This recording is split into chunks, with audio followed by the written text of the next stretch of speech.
2005 में भी मेरे अटैक हुआ था। एंजियोप्लास्टिक जेएल शर्मा जी ने डॉक्टर साहब ने ही की थी।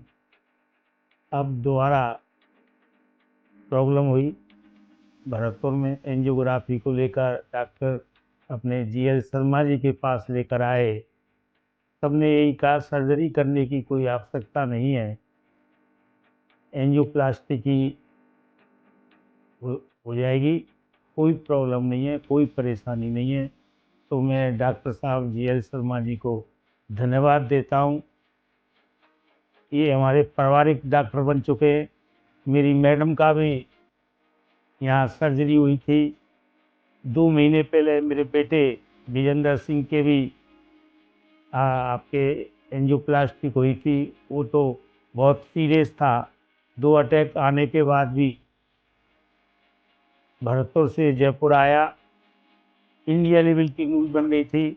डॉक्टर साहब भी एक बार घबराए थे। सीएम साहब से परमिशन लेकर फिर डॉक्टर साहब ने अपना इलाज जारी किया। मैं ये हॉस्पिटल का जो स्टाफ है बहुत अच्छा है, समय समय पर देखभाल करते हैं।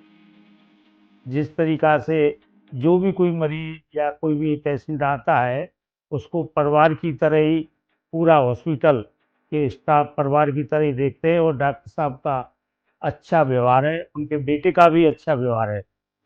एमएलए साहब जो 65 साल की उम्र के, उनको ब्लड प्रेशर और डायबिटीज़ की शिकायत पहले भी 2004-2005 में मेरे से एंजियोप्लास्टी करवा चुके हैं और उसके बाद बिल्कुल ठीक चल रहे थे।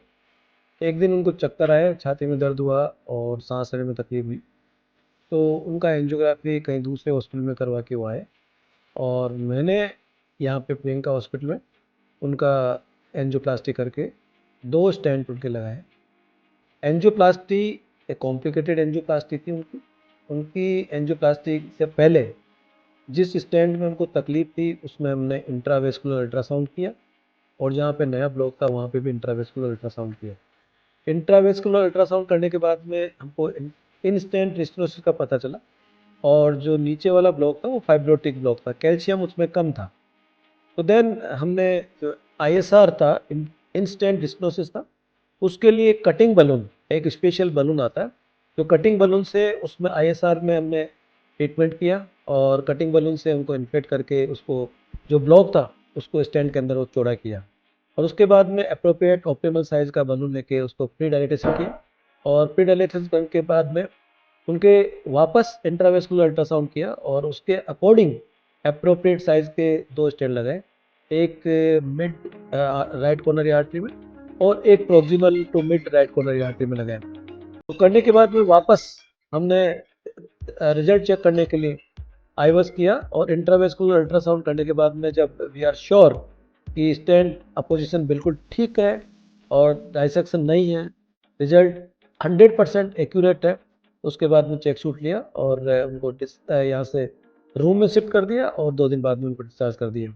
एमएलए साहब बिल्कुल ठीक है, किसी तरह की कोई तकलीफ नहीं है उनको और दूसरी नली में छोटे मोटे ब्लॉक है तो वो बाद में उनको टैकल कर लिए जाएंगे, लेकिन आज की तारीख में बिल्कुल ठीक है।